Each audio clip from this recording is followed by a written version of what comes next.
గల్లంతైన మత్స్యకారులు చనిపోయినట్టు నివేదిక ఇచ్చింది 3 మెన్ కమిటీ.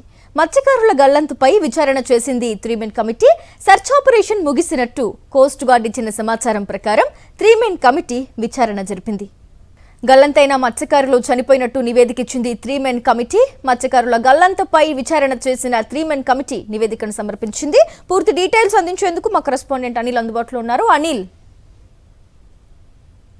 మత్స్యకారులు గల్లంతు ఘటనపై 3 మెన్ కమిటీని ప్రభుత్వం నియమించింది. ఆర్డీఓతో పాటు స్థానిక ఏసీపీ అలాగే జేడీ ఫిషరీస్ కి సంబంధించినటువంటి 3 అధికారులతో 3 మెన్ కమిటీ నియామకమైంది. ఆ తర్వాత 72 గంటల పాటు గాలించిన తర్వాత కోస్ట్ గార్డ్ ఇచ్చినటువంటి రిపోర్ట్ ఆధారంగా, అంటే ఎక్కడ ట్రేస్ అవ్వలేదని రిపోర్ట్ ఇచ్చింది కోస్ట్ గార్డ్. ఆ రిపోర్ట్ ఆధారంగా 3 మెన్ కమిటీ విచారణ చేపట్టి ఎవరైతే 6 ఉన్నారో ఆ 6 కూడా ఎక్కడ ట్రేస్ అవుట్ అవ్వలేదు, చనిపోయి ఉండొచ్చు అని 3 మెన్ కమిటీ పూర్తిగా నివేదికలో పేర్కొంది. దాదాపు ప్రభుత్వం 3 మెన్ కమిటీని ఏర్పాటు చేసిన తర్వాత అనేక వివరాలు కుటుంబ సభ్యుల నుంచి సేకరించడం, అలాగే ఎవరైతే ప్రాణాలతో బయటపడినటువంటి బోటు డ్రైవర్ కారి చిన్న ఉన్నాడో చిన్న ఇచ్చినటువంటి వాంగ్మూలం ఆధారంగా 3 మెన్ కమిటీ సుదీర్ఘ విచారణ చేపట్టింది. అలాగే కుటుంబ సభ్యుల నుంచి కూడా పలు వివరాలు సేకరించింది. ప్రమాదానికి గల కారణాలు, ప్రమాదం ఏ సమయంలో జరిగింది, ఏ మేరకు వచ్చింది, అలాగే దాదాపు 9-10 గంటల పాటు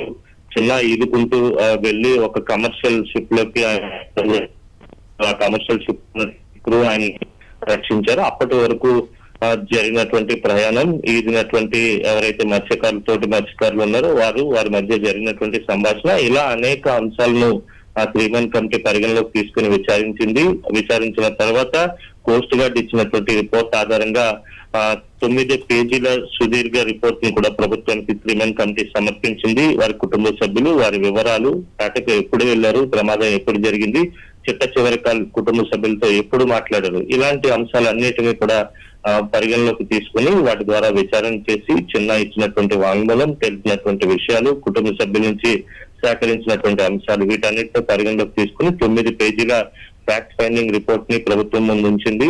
ఆ రిపోర్ట్ లోనే స్పష్టంగా పేర్కొనడం జరిగింది. కోస్ట్ గార్డ్ ఇప్పటి వరకు 72 గంటల పాటు చేసినటువంటి, నిన్న రాత్రి 12 గంటల వరకు చేసినటువంటి గాలింపు చర్యల్లో వారి జాడ ఎక్కడా తెలియలేదు కనుక వారు చనిపోయి ఉండొచ్చు అనే నివేదికను కూడా నిర్ధారణకు వచ్చి ఆ నివేదికను ప్రభుత్వానికి సమర్పించింది. తర్వాత అనుగుణంగా రావాల్సినటువంటి ఎక్స్గ్రేషియాకి సంబంధించినటువంటి ఏర్పాట్లు కూడా చేసుకోవాలని చెప్పి 3 మెన్ కమిటీ సూచించింది. ఎందుకంటే ముఖ్యంగా ఇలాంటి ప్రమాదాల్లో చనిపోయినటువంటి వారికి గ్రూప్ యాక్సిడెంటల్ ఇన్సూరెన్స్ స్కీమ్ ఉంటుంది. ఆ స్కీమ్ ద్వారా 5 లక్షల రూపాయలు రావాల్సి ఉంటుంది. ఇప్పటికే ప్రభుత్వం తక్షణ సాయం కింద 10 లక్షలు ప్రకటించమని చెప్పింది. ఆ తర్వాత చెక్కులను కూడా పంపిణీ చేయడం జరిగింది. ఆ చెక్కుల పంపిణీ వ్యవహారం దగ్గర కూడా మంత్రిని పూర్తిగా మత్స్యకారులు అడ్డుకునేటువంటి ప్రయత్నం చేశారు. అక్కడ జరిగినటువంటి పరిణామాలన్నీ ఒక ఎత్తైతే ఇప్పుడు తాజాగా నివేదికను 3 మెన్ కమిటీ బయట పెట్టింది. అక్కడ జరిగినటువంటి అంశాలన్నింటినీ కూడా అందులో పొందుపరిచింది. కుటుంబ సభ్యుల వివరాలను కూడా పెడుతూ 9 పేజీల నివేదికను జేడీ ఫిషరీస్ తో పాటు ఆర్డీఓ, స్థానిక ఏసీపీ ఇచ్చినటువంటి నివేదికను ప్రభుత్వం ముందు ఉంచింది. థాంక్యూ అనిల్. మరిన్ని అప్డేట్స్ కోసం ఛానల్ ను సబ్స్క్రైబ్ చేయండి. నోటిఫికేషన్స్ కోసం బెల్ ఐకాన్ పై క్లిక్ చేయండి.